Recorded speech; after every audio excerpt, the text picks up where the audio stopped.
Guy Pacha with the Weekly Pele Report. Only I might call this one the Papaya Report. Cut it out.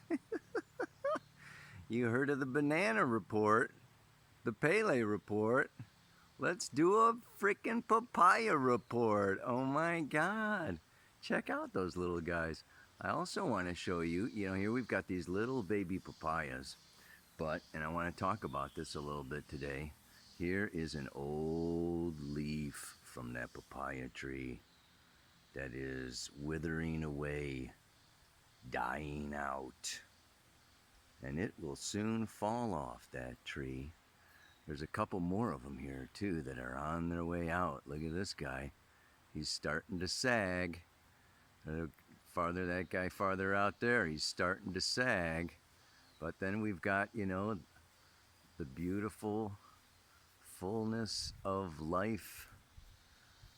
We're talking Sun in Cancer, Venus in Cancer, North Node in Cancer, Mercury headed back to Cancer. Mercury doing the retrograde thing is going to be coming back into Cancer on Friday. Yeah? What else is going on? Well, you know what's going on with that lunar eclipse, right? That was yesterday. Whoa, Nellies. And she is now moved out of out of Capricorn. And now she's gone into Aquarius.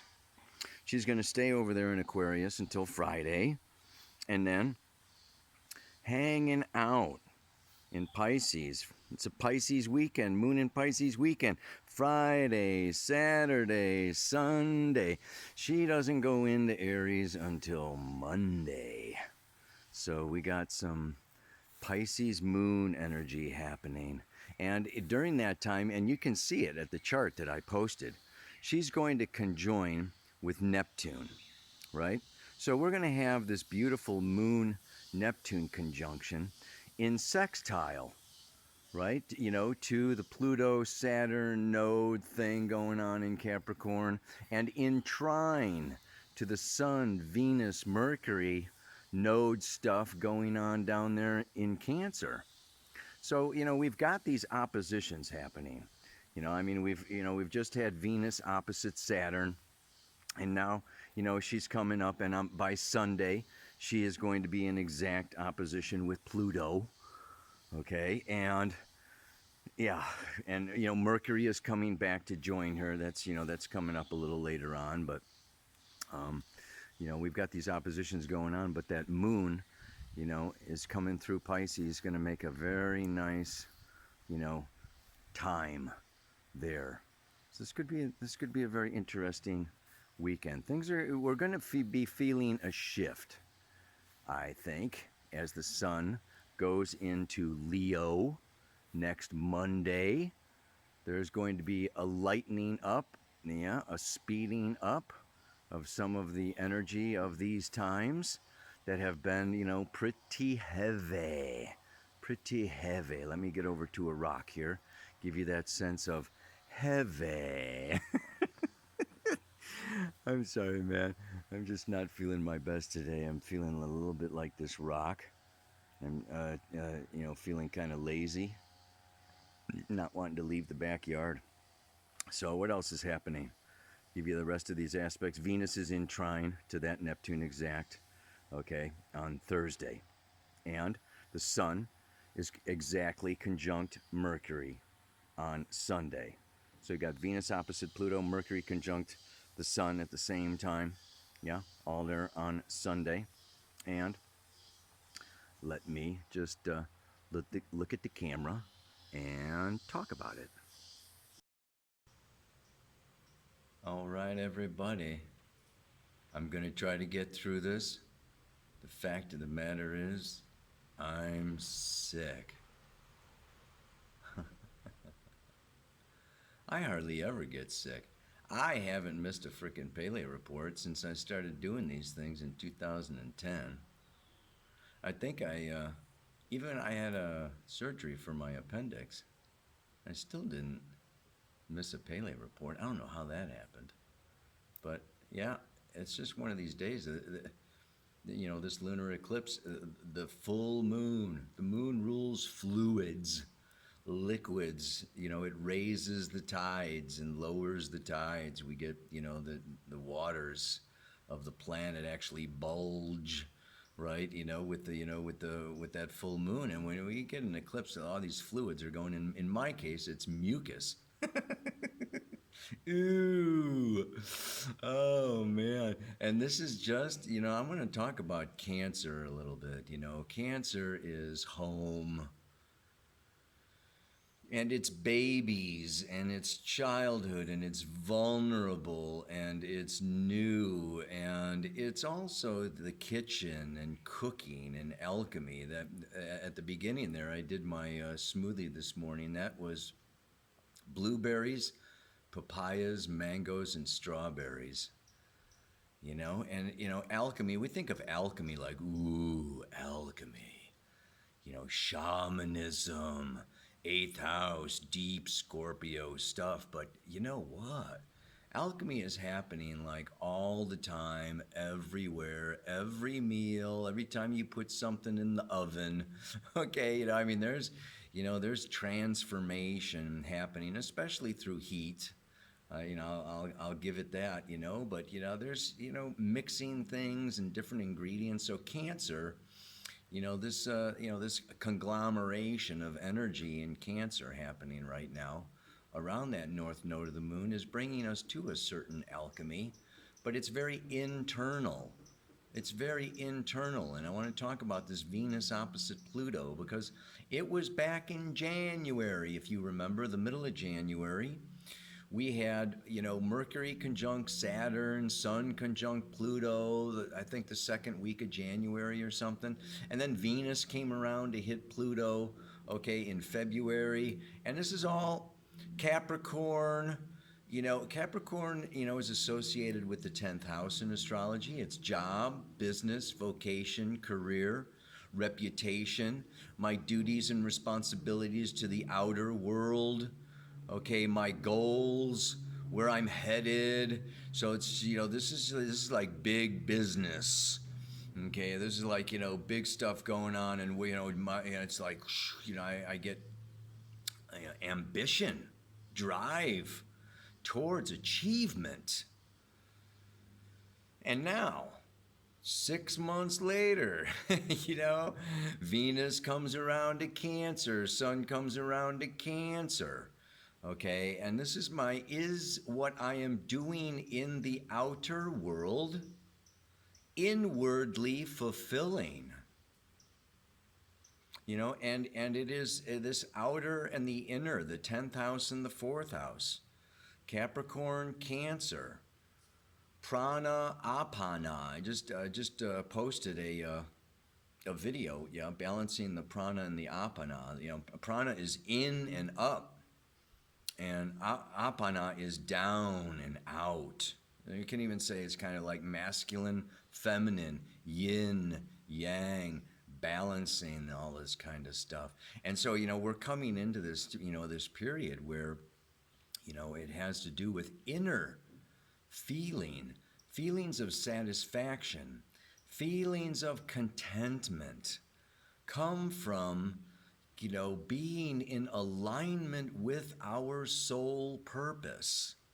And it's beyond ego consciousness or our ego drives for external validation and external forms of success and fame and money and followers and subscribers or whatever. It's like we do these things in the outer world, and this is very what? Western, patriarchal, masculine. This is what it has been about. Alexander the Great conquering nations, right? It's just like it's been about, the United States, going after and wiping out the indigenous peoples. The Spanish coming down to Mexico, Central. You just look all over the place. It has been about conquering and expanding outward. Now we're coming into a time, this new paradigm is balancing this masculine and the feminine. And it's maybe looking for contentment, looking for satisfaction, looking for fulfillment a little bit more through inner work. And I was thinking about it today. Yet today was like the first day I think that I have ever canceled readings. And it's like really scary for me. It's like to not show up, to not do my duty, to not do my work, to not do my business, to cancel my readings for the day because I'm feeling like crap. It's like really hard. This is really tough. And I also think about cancer as it's not just babies and innocence and nurturing. It's also old age and retirement. When you want to find a good place to retire, you go to your astrocartography and you look for your moon on the IC, the moon on the nadir, 12 o'clock midnight, the deepest point. There's going to be a line in your astrocartography, and that's where you go to feel supported, to feel nurtured, to feel safe. This is the thing.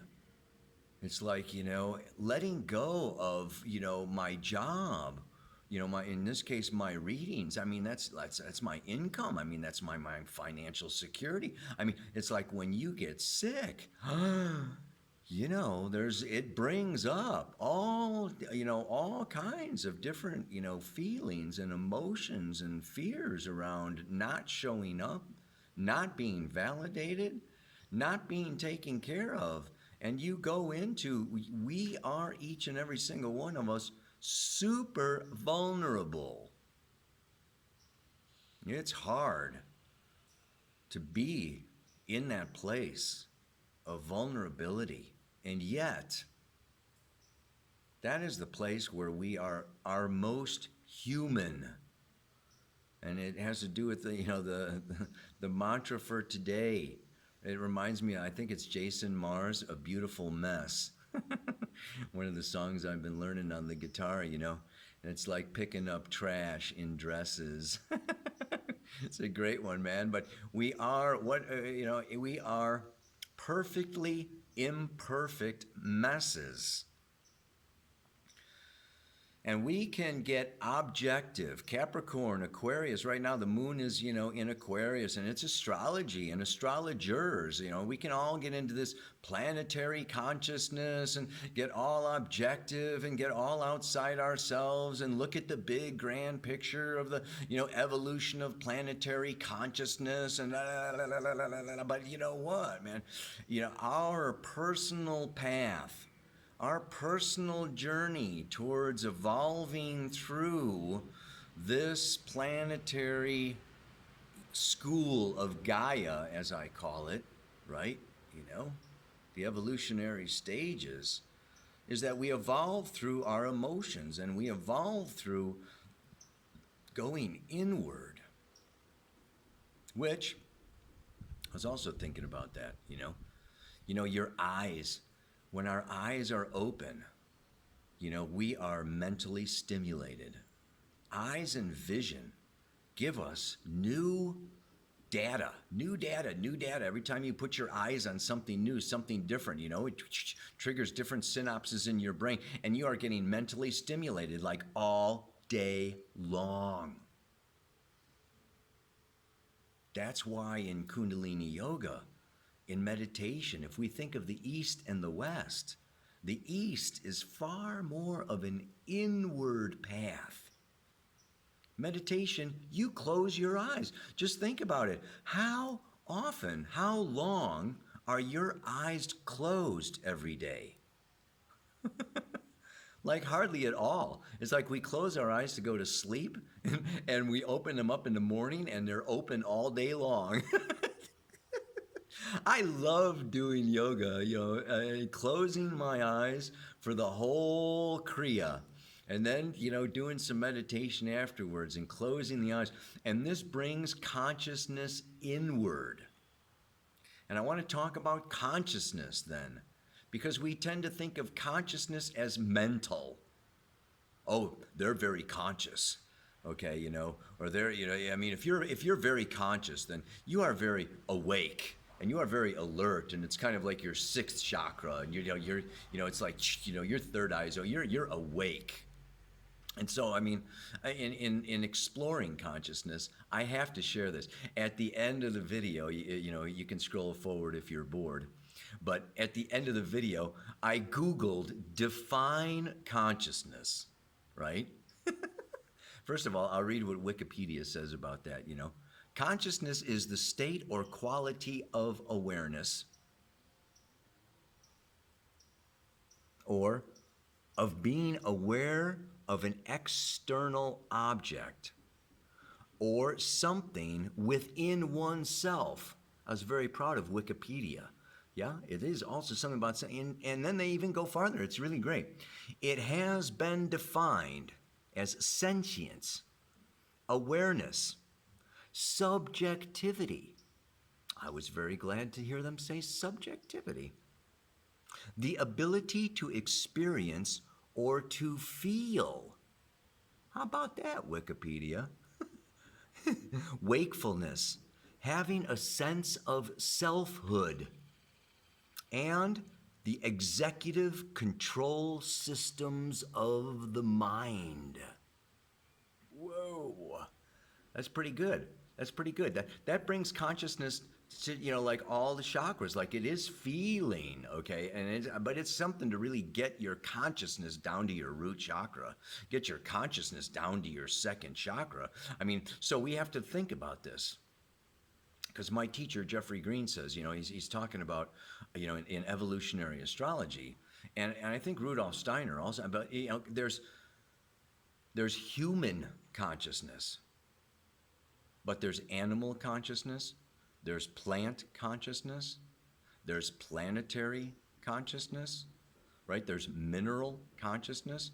We don't want to just humanity as human beings, we don't have a corner on consciousness. So let's not fool ourselves or get too arrogant, get too full of ourselves, thinking, oh yeah, humanity, we're conscious. It's like, well, we have a kind of consciousness. And even with astrology, there's fire, earth, air, and water. There's water consciousness. This is our feelings, the ability to subjectively, inwardly feel. There's body consciousness, earth, right? Then there's mental consciousness, and fire, intuitive consciousness. Jupiter up there in Sagittarius. This is a time of expanding consciousness. So I just wanted, really, I'm just thinking about this stuff. I'm kind of rambling today because, I'm kind of out of it. But it's just something to think about, the different kinds of consciousness. And like I say, at the end of the video, I had to take a snapshot because you could scroll down on Google and there's a graph of consciousness through history. It's great, man. And in the late 1800s, which is exactly right around the end of the Kali Yuga, very interesting, around, when Gurdjieff and Steiner and, Blavatsky and Theosophy and Anthroposophy and all that mystical stuff, Goethe going on, over there in Europe, the late 1800s. This is a very powerful time. That shows kind of a peak in consciousness, and it's kind of going down. And then it came up again, okay, in the late 60s and into the 70s, we had this rise in consciousness. But guess what, folks? Since then, it's been going down. I love it, man. I don't know how they are measuring consciousness, how they graph consciousness going down, but it kind of feels that way to me. This whole new paradigm trip. Oh my goodness. Anyway, I'm just rambling, so I'm going to stop this freaking thing, man. I got to just chill out. This is my big thing for the whole day. I'm going to wrap up this video and turn into a vegetable. Everybody is human, a perfectly imperfect mess. And the more I move from my head to my heart, the more I relieve the stress. You know, there is a lot of stress these days. The more that we stimulate ourselves through screens and Google and business and work and, you know, just the need to keep abreast and up with the latest and the greatest technologies and everything that's going on these days. And I mean, it's just like, it is like, I don't know, things are getting like, it's very stressful. And Jupiter's coming into Capricorn next year. It's going to get even more stressful. I mean, we're in, like I said, we're in the eye of the needle here. We're going through this eye of the needle.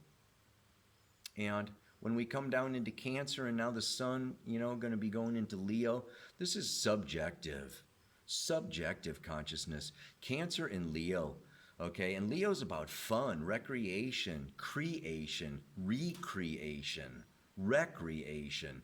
You know, this Cancer Leo, we take things personally, subjectively, inwardly, and you know, my world, my inner feelings, and my family, and my children, and my creations. You know, artists are, you know, very often, you know, subjective, very people, you know, very, you know, sometimes, it's, some people could say at times, if you want to, well, kind of egotistical sometimes. You know, it's like, you know, it's like you have to be like subjectively in your own stuff, your imperfect, perfect mess. It's like, you know, God is evolving, life is evolving, we are evolving. No sooner do we reach this point of perfection than this peak, okay, like this midlife, you know, 42 to, you know, is your midlife, Uranus opposite Uranus kind of thing, you know, and you start what? You start going down, baby. You start getting wrinkles, you start turning gray, you know, you start to wilt like that leaf on the papaya tree. You know, it's like, you know, every cycle has this beginning and the mid and the end. And the midheaven, Capricorn, is 12 o'clock noon in the astrological birth chart, okay? You know, the peak of the cycle is externalization of our consciousness. But right now, for a year and a half, from now until May of 2020, the north node of the moon is in Cancer. It's coming in, coming home, coming down, coming to the kitchen, doing your inner work, you know, making your food and your breakfasts and your lunches and your smoothies and, you know, and really feeling your inward feeling, and then emotionally connecting to your most immediate family, your most immediate environment. Give your parents a call. Give your kids a call. There's very powerful, deeply hidden, okay, you know, these things that come with family, these things that come with our immediate others, okay, really holds very powerful medicine for our growth and expansion of consciousness as a human being, not as an automaton, a robot, or a screen figure, but as a breathing, heart-beating human being. Yeah, so relieving the stress, to get back to the mantra and wrap this sucker up, right? You know, it is like when you let go of looking for, you know, outer forms, outer honors and awards and recognition, and you know, you just let go. It's like, I'm sorry, but I can't show up for everybody else all the time. I have to show up for myself. And it's like really hard to like go through that window, but like when you do go through that window, it's, you know, it's probably easier for some people than others. I think it's probably easier for Cancers. You come through that window, you know, back into myself, my well-being, you know, my inner feeling of contentment and fulfillment, you know, as being a high priority. So I would just, you know, this is a time period where I encourage you, you know, if you're torn between, This is just not feeling right. This can also be a change. Venus is our values. And when it comes into this opposition with Pluto, it can be the death of an old set of values. And the birth and the realization of, what? That's really not fulfilling. That's not valuable for me anymore. What I've been chasing or what I've been doing in this, profession or this outer world is just no longer feeding me inwardly and emotionally, and I'm not getting the juice out of it that I used to get. So this may also be a catalyst, an alchemical transformation that happens inwardly, and the universe is conspiring with you like this frickin' fly, to just like really look at what's like right here in front of your, not even in front of your nose, but like behind your nose, inside. So go inside, feel, take a day off, go on sabbatical, take a week off, step back, go on retreat a little bit, especially like with this moon in Pisces this weekend, conjoining with Neptune, in a beautiful trine to all that Cancer water. This is a good weekend to just like chill out, go stress-free. One last time. I don't want to keep you all day. What is it? Everybody is human. A perfectly imperfect mess. And the more I move from my head to my heart, the more I relieve the stress. And not only relieve the stress on myself, but guess what? We relieve the stress on everybody else by not being so demanding and not by, having so many expectations and just like, really, blaming or judging or, it's just like, we get caught up. And we can get other people caught up. And, not only we get stressed out, but, we stress each other out. So this might be a time in this, this lunar eclipse is just like illuminating the need for each and every one of us to step down, step back, step in, release, let go of the stress, recenter, rejuvenate. When that sun shoots into Leo next week, come back out renewed. So there. Namaste. Aloha. So much love.